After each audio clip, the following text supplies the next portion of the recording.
Hello everyone, कैसे हैं आप सब लोग। स्पेसिफिक रिलीफ एक्ट 1963 के अब तक हमने 9 वीडियोस में इस एक्ट के 14 सेक्शंस को देख लिया है, समझ लिया है। आज हम लोग बात करने वाले हैं सेक्शन 15 की। सेक्शन 15 इस एक्ट का one of the most important section है और इसके साथ साथ सबसे बड़े सेक्शंस में से भी एक है, क्योंकि अगर इस सेक्शन को हम लोग अच्छे से प्रॉपर अंडरस्टैंडिंग के साथ समझते हैं तो this section takes time, right. तो ये सेक्शन 15 जो आज हम डिस्कस करने वाले हैं, इसको मैंने 2 पार्ट्स में डिवाइड किया है। तो आज के वीडियो में और नेक्स्ट वीडियो में मैं आपके साथ इन 2 वीडियोस में सेक्शन 15 को पूरी तरीके से डिस्कस करने। मुझे पता है कि आप में से बहुत सारे स्टूडेंट्स को सेक्शन 15 में बहुत सारे कंफ्यूजन होते हैं, तो वो सारे कंफ्यूजन जो है वो मैं क्लियर कर दूंगा। उसके बारे में आप बिल्कुल एश्योर रहिए। ऑलराइट, तो वीडियो को शुरू करते हैं। वीडियो को शुरू करने से पहले एक इंपॉर्टेंट इन्फॉर्मेशन मेरे सारे जुडिशरी के स्टूडेंट्स के लिए, और वो इन्फॉर्मेशन है कि अगर आप ये चाहते हैं कि आप मुझसे जुडिशरी की लाइव क्लासेस लें, मैं आपको बता देता हूं कि अनअकैडमी प्लस के ऊपर मेरा जुडिशरी का जो लाइव कोर्स है वो लॉन्च हो चुका है। और वो कोर्स किससे शुरू हुआ है? वो कोर्स शुरू हुआ है लिमिटेशन एक्ट 1963 से। सो 14 जून से मेरा ये लाइव कोर्स जो है वो स्टार्ट हो गया है। अगर आप इस कोर्स में पार्टिसिपेट करना चाहते हैं, आप मुझसे लाइव पढ़ना चाहते हैं, तो इसके लिए आपको क्या करना है? इसके लिए आपको अनअकैडमी की ऐप को डाउनलोड करना है और उनका प्लस सब्सक्रिप्शन लेना है। Plus subscription is basically paid subscription, ठीक है। और इस पेड सब्सक्रिप्शन को जब आप लेते हैं और अगर आप साथ में ये कोड यूज करते हैं, तो आपको प्लस सब्सक्रिप्शन पे 10% ऑफ मिलता है, ठीक है। Getting my point? इस कोड को यूज करने पर आपको 10% ऑफ मिलेगा and the code is SAVY10। Unacademy platform के ऊपर आप किसी भी तरीके का कोई भी प्लस सब्सक्रिप्शन लेंगे और अगर आप इस कोड को यूज करेंगे तो आपको 10% ऑफ मिलेगा। इसके साथ साथ अगर आप अन अकेडमी की ऐप पर मेरी फ्री लाइव क्लासेस भी देखना चाहते हो, तो उन फ्री लाइव क्लासेस को भी देखने के लिए आप इस कोड को यूज कर सकते हो और इस कोड से आप मेरी सारी फ्री लाइव क्लासेस को एक्टिवेट कर सकते हो। ऑल राइट, नाउ एक इंपॉर्टेंट इन्फॉर्मेशन जो आप लोगों के लिए यहाँ पे जाननी ज़रूरी है वो ये है कि मेरी जुडिशरी की जो लाइव क्लासेस होती हैं यूट्यूब पे, वो होती हैं इस यूट्यूब चैनल पे। चैनल का नाम है judiciary exam 360। So do subscribe this YouTube channel.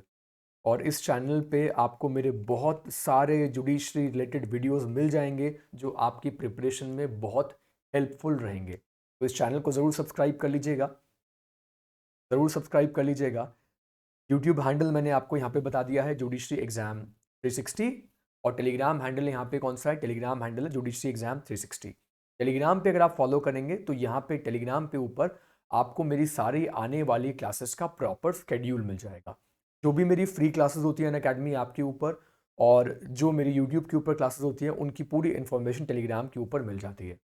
इस वीडियो के डिस्क्रिप्शन में मैंने अपनी अनअकैडमी की प्रोफाइल का भी लिंक दे रखा है, तो आप उस लिंक पे क्लिक करके मेरी अनअकैडमी प्रोफाइल पे जाकर मुझे वहाँ फॉलो कर सकते हैं और मेरी फ्री लाइव क्लासेस भी देख सकते हैं। और अगर आपको पेड सब्सक्रिप्शन लेना है तो आप पेड सब्सक्रिप्शन भी ले सकते हैं by using my code SAVY10।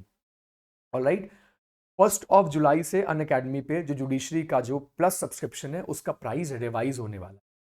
So price is going to revise from 1 July 2021।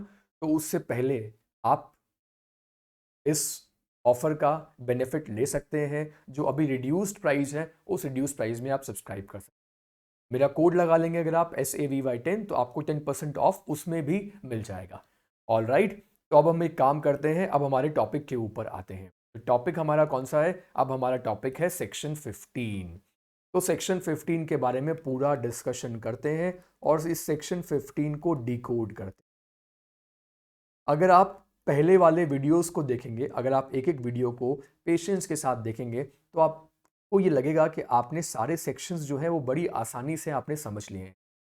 तो अगर आपको लगता है कि आपको स्पेसिफिक रिलीफ एक्ट पे अपनी कमांड बनानी है, आपको अपनी होल्ड क्रिएट करनी है, तो उन सारे वीडियोस को आप देख सकते हैं। वीडियोस का लिंक आपको इस चैनल की प्लेलिस्ट में मिल जाएगा, ठीक है।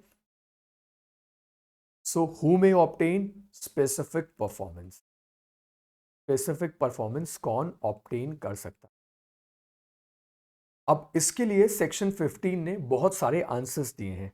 कि कौन स्पेसिफिक परफॉर्मेंस ऑब्टेन कर सकता है। लेकिन हमारी कन्वीनियंस के लिए, हमारी अंडरस्टैंडिंग की कन्वीनियंस के लिए मैंने क्या किया, मैंने इसको दो पार्ट्स में डिवाइड कर, ठीक है। So I have divided it into parts.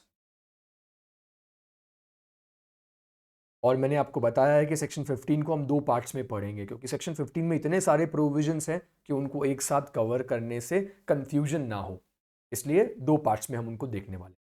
तो सबसे पहले मैं यहां पे लिखूंगा सेक्शन 15A, ठीक है। सेक्शन 15A मैंने लिखा, और सेक्शन 15A के साथ में मैं ये लिख देता हूं कि जनरल रूल। मैंने लिखा जनरल।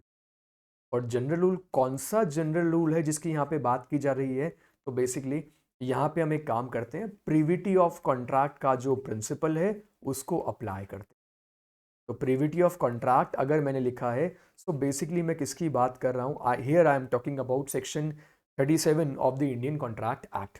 आपने पढ़ा होगा इंडियन कॉन्ट्रैक्ट एक्ट में प्रीविटी ऑफ कॉन्ट्रैक्ट का कॉन्सेप्ट तो जरूर पढ़ा होगा, जिसमें हम ये बोलते हैं कि third party can not sue, third party case file नहीं कर सकती, थर्ड पार्टी का कोई इन्वॉल्वमेंट नहीं होता किसी कॉन्ट्रैक्ट में। एक्सेप्शंस वहां पे भी एप्लीकेबल होते हैं, उन एक्सेप्शंस की बात भी हम लोग अभी कर लेंगे, ठीक है। तो प्रिविटी ऑफ कॉन्ट्रैक्ट के ऊपर ये वाला प्रिंसिपल जो है ये बेस्ड है, जो कि ये कहता है कि सूट फाइल कौन कर सकता है? तो 15A के according any party thereto, any party thereto, यानी कि जिन लोगों ने कॉन्ट्रैक्ट किया है वही लोग स्पेसिफिक परफॉर्मेंस के लिए केस फाइल कर सकते हैं। Getting my point? Getting my point? अब आप बोलोगे सर इंडियन कॉन्ट्रैक्ट एक्ट में तो एक्सेप्शंस भी हैं, और एक्सेप्शंस में ये लिखा हुआ है कि कौन केस फाइल कर सकता है। मुझे पता है कि इंडियन कॉन्ट्रैक्ट एक्ट में एक्सेप्शंस है, इंडियन कॉन्ट्रैक्ट एक्ट में ये लिखा हुआ है कि और भी लोग जो है वो केस फाइल कर सकते हैं। तो यहाँ पे ये भी देखिएगा कि स्पेसिफिक रिलीफ एक्ट जो है यहाँ भी एक्सेप्शंस गिवन है, that who may obtain specific performance. तो जनरल रूल तो ये है any party thereto. Any party thereto का मतलब यहाँ पे कौन आ गया? लेट्स से एग्जाम्पल ये ले लेते हैं कि मान लो जो बायर है, क्योंकि बायर ने अगर कॉन्ट्रैक्ट किया है तो बायर क्या कर सकता है? केस फाइल कर सकता है सेलर के अगेंस्ट में for the purpose of specific performance. Is that clear? वो केस फाइल कर सकता है। लेकिन अब हम साथ में किसको डिस्कस करेंगे? अब साथ में हम एक्सेप्शंस को भी डिस्कस करेंगे कि एक्सेप्शंस में जिन लोगों ने कॉन्ट्रैक्ट नहीं किया था वो भी स्पेसिफिक परफॉर्मेंस के लिए केस फाइल कर सकते हैं। तो अब एक्सेप्शन में बता देता हूं, जैसे कि मैंने बोला प्रीविटी ऑफ कॉन्ट्रैक्ट, कॉन्ट्रैक्ट में इंडियन कॉन्ट्रैक्ट एक्ट में पढ़ते हैं, वैसे यहाँ भी मैं आपको एक्सेप्शन बता रहा हूँ।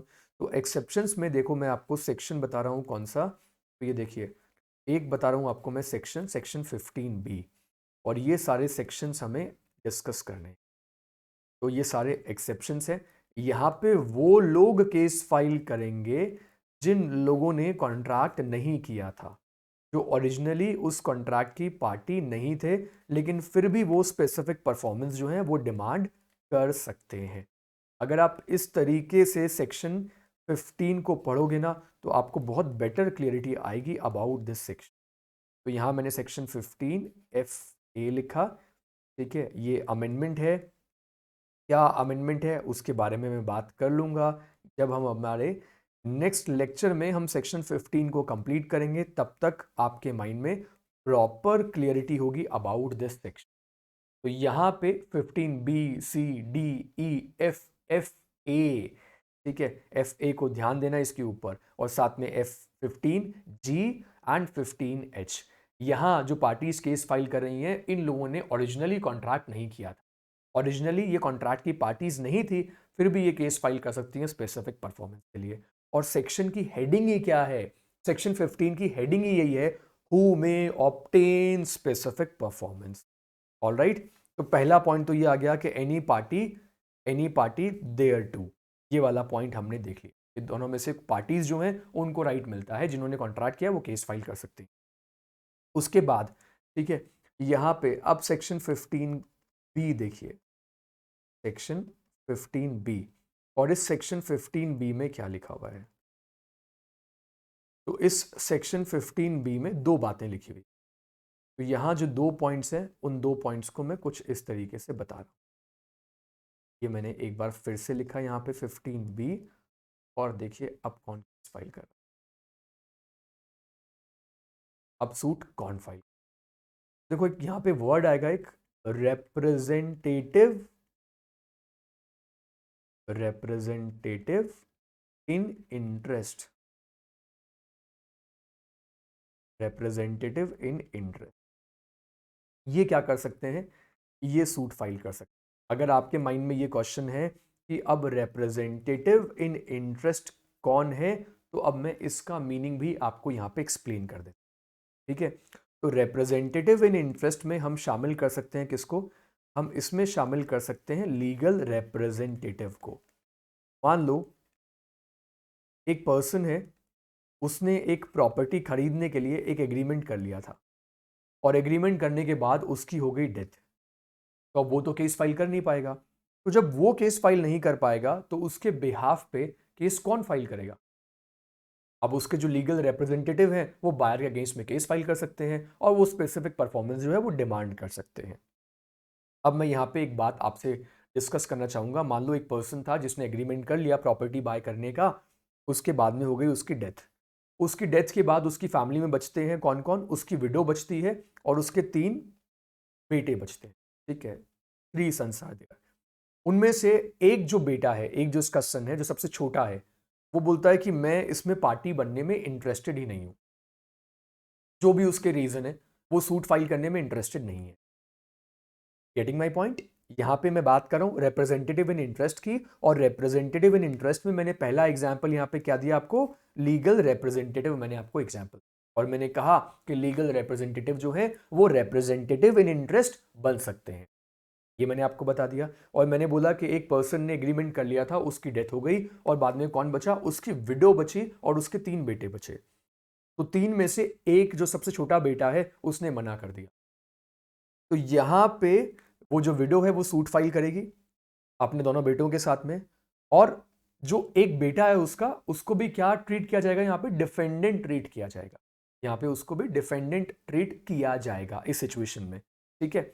ऑलराइट, अब एक बात मैं यहां पे और बता देता हूं, देखो एक किसको बोलते हैं रिप्रेजेंटेटिव इन इंटरेस्ट, तो हम बोलते हैं असाइनी को भी हम क्या बोल सकते हैं, रिप्रेजेंटेटिव इन इंटरेस्ट बोल सकते हैं।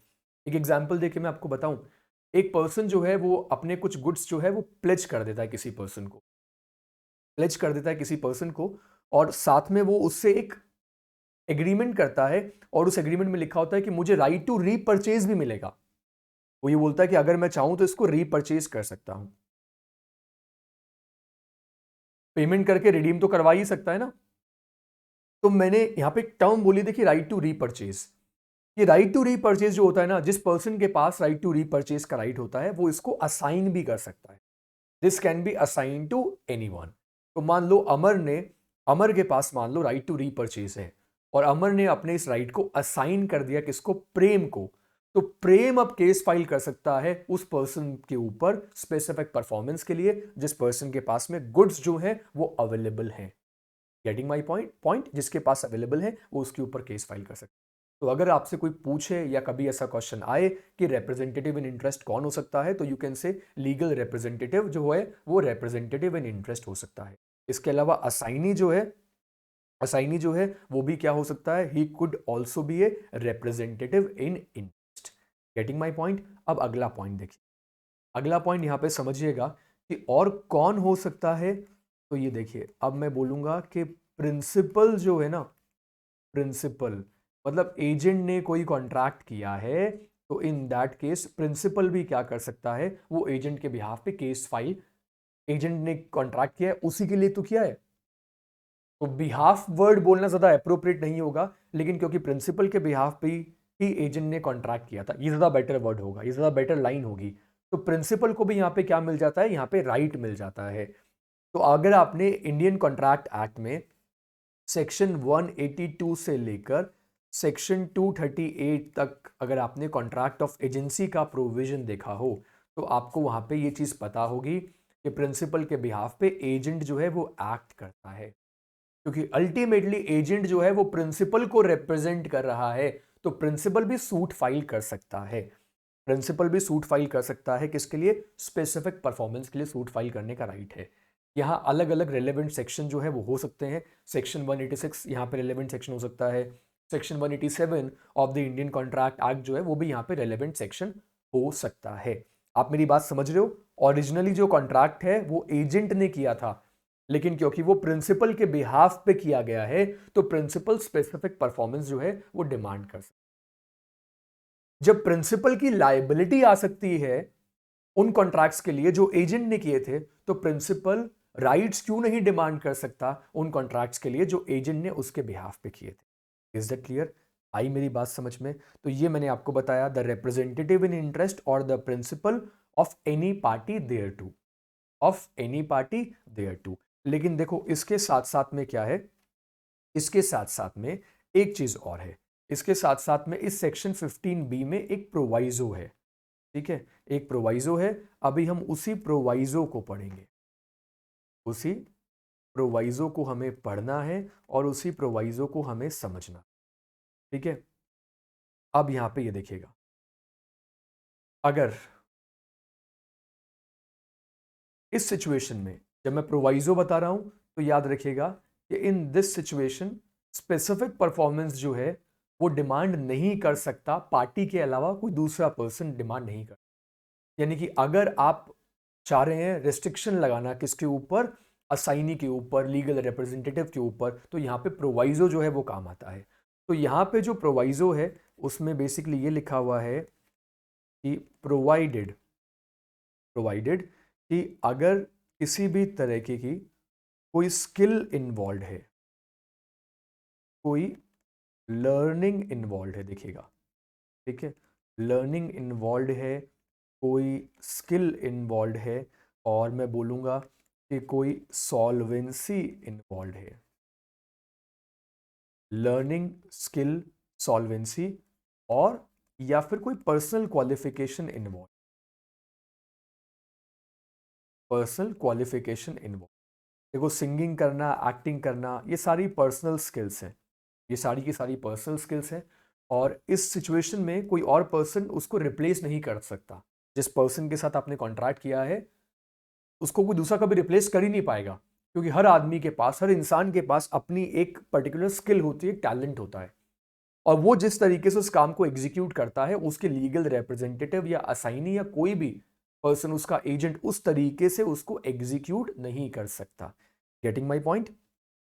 तो यहां पे हम ये देखते हैं कि अगर उसकी पर्सनल क्वालिफिकेशन या स्किल, ये सारी चीजें क्या है, अगर ये मटीरियल इंग्रेडिएंट है, मटीरियल इंग्रेडिएंट का यहां पे मतलब होता है इंपॉर्टेंट एलिमेंट, इंपॉर्टेंट एलिमेंट, तो उस केस में आप ये बात नहीं बोल सकते, इन दैट केस आप ये बात नहीं बोल सकते कि लीगल रिप्रेजेंटेटिव से परफॉर्म करवा लो, ठीक है, लीगल रिप्रेजेंटेटिव से परफॉर्म करवा लो, क्योंकि क्या लीगल रिप्रेजेंटेटिव के पास वैसी स्किल होगी, वैसा टैलेंट होगा? तो आंसर इज नो, क्योंकि यहाँ पे पर्सनल क्वालिफिकेशंस आ गई। तो इसलिए हम यहाँ पे ये बात कहते हैं, यहाँ पे हम बात कहते हैं कि यहाँ पे फिर स्पेसिफिक परफॉर्मेंस जो है उसका क्वेश्चनराइज नहीं होता, ठीक है। उसके बाद में एक पॉइंट ये भी लिखा हुआ है कि आपका जो भी इंटरेस्ट है, आपका जो भी इंटरेस्ट है, आपको मैंने अभी एग्जांपल दिया था ना कि एक राइट टू रीपर्चेज अगर किसी के पास में है और उसने उस राइट टू रीपर्चेज को क्या कर दिया, किसी थर्ड पर्सन को असाइन कर दिया, तो वो भी फिर स्पेसिफिक परफॉर्मेंस का सूट फाइल कर सकता है। अब यहां पे देखो ये पॉइंट जरूर देखिएगा कि इंटरेस्ट जो है that shall not be assigned, shall not be assigned, आप इंटरेस्ट को असाइन नहीं कर सकते, शैल नॉट असाइंड, इसको असाइन नहीं कर सकते। तो यहां पे देखिएगा, यहां पे दो पॉइंट्स आ गए, एक आ गया रिप्रेजेंटेटिव इन इंटरेस्ट, जिसको मैंने शॉर्ट फॉर्म में लिखा है यहां पे, और साथ में मैंने लिख दिया किसको, प्रिंसिपल को। तो ये अगर एग्रीमेंट में ही क्लियरली ये बात लिखी हुई है कि आप इंटरेस्ट को असाइन नहीं कर सकते, ठीक है, ये बात किस में लिखी हुई है, ये बात क्लियरली उस एग्रीमेंट में लिखी हुई है, और where the contract provides that, इसमें लिखा हुआ है, ये कॉन्ट्रैक्ट में मेंशन्ड है specifically.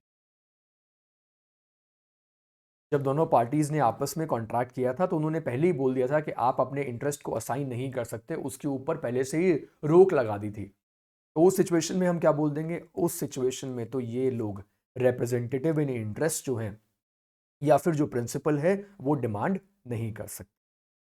Getting my point? They can not demand. ठीक है, ये डिमांड नहीं कर सकते।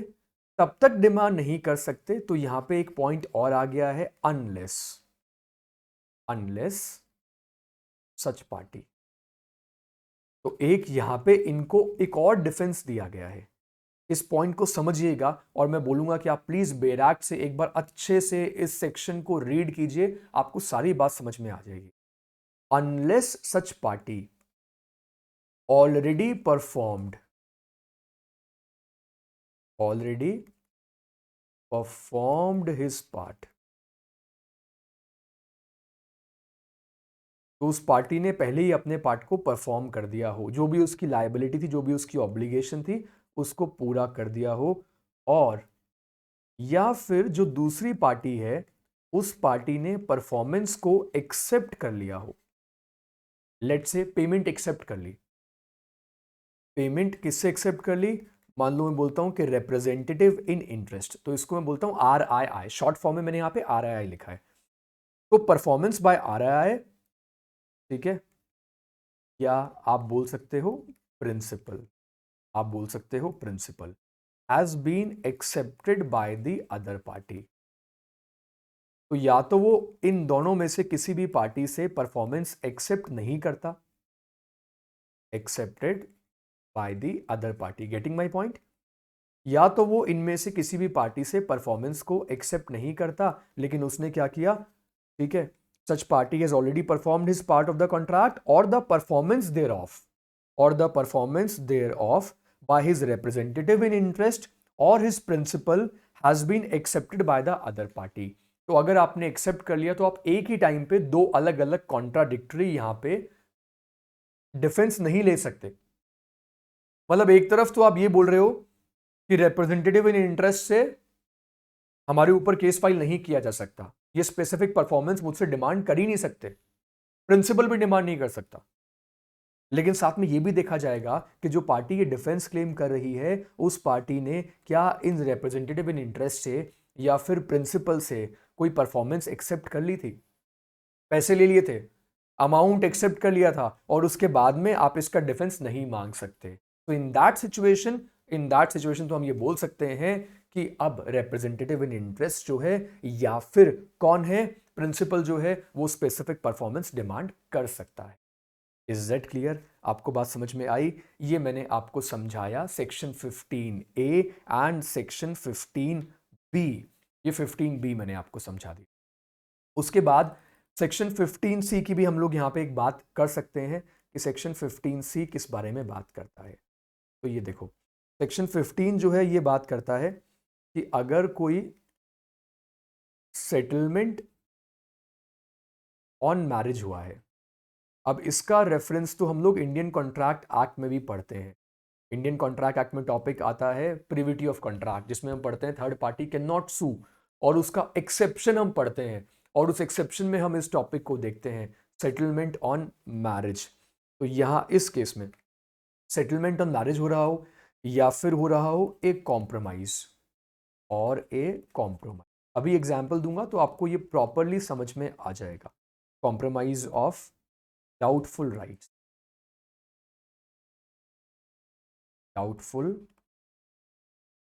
Rights between members, clear, between members of the same family, members of the same family. तो यहां पे any person beneficially entitled, any person beneficially, ठीक है। मीनिंग बताऊं मैं आपको इसका, समझाऊं मैं आपको, ये पूरा का पूरा कॉन्सेप्ट बड़ा इजी है, बहुत आसान है, अभी समझ लीजिए। अगर मान लीजिए कि एक फैमिली है और उस फैमिली में 3 ब्रदर्स हैं, और तीनों ब्रदर्स ने क्या कर लिया, तीनों ब्रदर्स ने प्रॉपर्टी को आपस में क्या कर लिया, डिस्ट्रीब्यूट कर लिया। अब उनकी जो फैमिली है उस फैमिली में उनकी एक मदर है, उनकी एक विडो मदर है उनकी, एंड साथ में उनकी एक अनमैरिड सिस्टर भी है, अनमैरिड सिस्टर भी है। तो यहाँ पे क्या है, उन्होंने ये डिसाइड किया था, अगर तीनों भाइयों ने डिसाइड किया है कि जो प्रॉपर्टी का डिस्ट्रीब्यूशन करेंगे उससे जो उनको अमाउंट मिलेगा उस अमाउंट को हम इन्वेस्ट कर देंगे और उस इन्वेस्टमेंट से जो रिटर्न आएगा उससे हम अपनी मदर को मेंटेनेंस एक्सपेंसेस दे देंगे। ठीक है। अनमैरिड सिस्टर है, तो उसकी मैरिज करवानी है, तो उसकी मैरिज करवाने के लिए जो एक्सपेंसेस है उसके लिए भी उन्होंने आपस में क्या कर लिया है, डिसाइड कर लिया है। अब यहां पे आप एक बात देखिएगा कि अनमैरिड सिस्टर को कितना पैसा दिया जाएगा उसकी शादी के लिए for the purpose of her marriage, ये सारी बातें इन लोगों ने आपस में डिसाइड कर ली हैं। लेकिन आप एक बात देखिएगा, यहां जो प्रॉपर्टी का डिस्ट्रीब्यूशन जो हो रहा है ये तीनों ब्रदर्स के बीच में हो रहा है। तो इस कॉन्ट्रैक्ट में एग्जैक्टली मदर या जो डॉटर है उनकी सिस्टर जो है वो पार्टी नहीं है, वो पार्टी नहीं है यहां पे। ठीक है। तो अब लेकिन अगर उनको कोई बेनिफिट नहीं मिलता, तो वो दोनों केस फाइल कर सकती हैं। किसके ऊपर केस फाइल कर सकती हैं? मतलब मदर जो है वो अपने बेटों पे केस फाइल कर सकती है, सिस्टर जो है वो अपने भाइयों पे केस फाइल कर सकती है और वो डिमांड कर सकती हैं अपना शेयर डिमांड कर सकती है। यहां पे ये बात ध्यान रहे कि जो ओरिजिनल कॉन्ट्रैक्ट हुआ था उसमें ये पार्टी नहीं थी, लेकिन प्रीविटी ऑफ कॉन्ट्रैक्ट का यही तो एक्सेप्शन है कि जब थर्ड पार्टी केस फाइल कर। Is that clear? तो ये सेक्शन 15C कहता है सेटलमेंट ऑन मैरिज और ए कॉम्प्रोमाइज और doubtful rights between members of the same family, any person beneficially entitled. यहाँ पे बेनिफिशियली एंटाइटल्ड कौन है? उनकी मदर है या उनकी सिस्टर है जो अनमैरिड है, दे आर बेसिकली एंटाइटल्ड। समझ में आया सब लोगों को एग्जाम्पल? आई रियली होप कि आपको सेक्शन 15 जितना मैंने अभी पढ़ाया, 15A, 15B, 15C, ये पूरी तरीके से समझ में आ। ठीक है। 15 सेक्शन जो है, सेक्शन नंबर 15 जो है ये अभी कंप्लीट नहीं हुआ है। अगले वीडियो में हम सेक्शन 15 के आगे के पार्ट को डिस्कस करेंगे and the next video is going to be very important. बहुत इंपॉर्टेंट वीडियो होने वाला है क्योंकि बहुत से ऐसे कॉन्सेप्ट हैं सेक्शन 15 में, मैं जानता हूं कि बहुत सारे लोगों को उसमें डाउट होता है, कंफ्यूजन होता है, तो वो कंफ्यूजन आपका नेक्स्ट वीडियो में जरूर क्लियर होगा। अगर आपको ये वीडियो पसंद आया तो प्लीज इस वीडियो को लाइक कीजिए, चैनल को सब्सक्राइब करना मत भूलना, अपने दोस्तों के साथ भी स्पेसिफिक रिलीफ एक्ट की इस सीरीज के जितने वीडियोस हैं उनको शेयर कीजिए ताकि उन्हें भी इन वीडियोस का मैक्सिमम बेनिफिट मिलता। मैं आप लोगों से मिलता हूं एक नए वीडियो में। Thank you so much.